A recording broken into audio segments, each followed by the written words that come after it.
Dans le Dakota du Nord aux États-Unis, 5000 personnes, Sioux, défenseurs des droits amérindiens et écologistes, sont mobilisés contre la construction d'un oléoduc.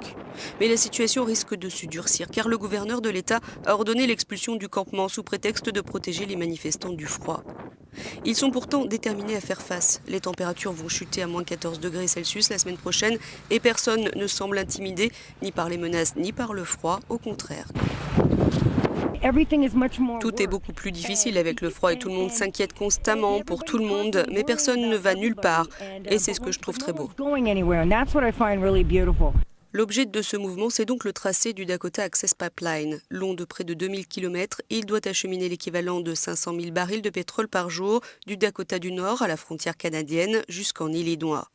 Un projet de 3,7 millions de dollars pratiquement achevé, à l'exception d'un tronçon qui doit passer sous le fleuve Missouri sur des terres sacrées à 8 km de la réserve de la tribu Sioux de Standing Rock.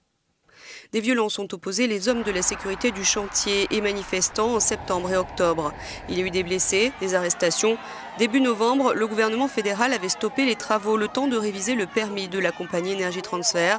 Mais le corps d'ingénieurs de l'armée propriétaire du terrain a tranché et les travaux doivent reprendre après évacuation d'ici le 5 décembre.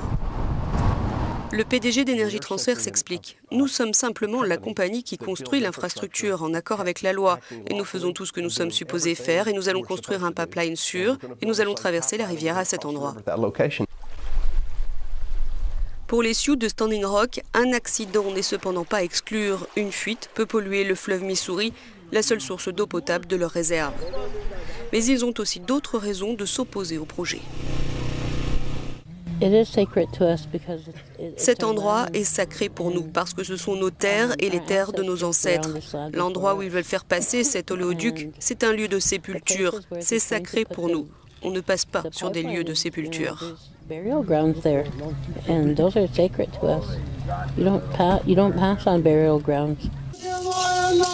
Dernier soutien en date, les vétérans de l'armée américaine. Mais les Sioux de Standing Rock protestent depuis avril. 200 autres tribus amérindiennes les soutiennent dans leur combat. C'est le plus gros rassemblement de peuples autochtones depuis un siècle.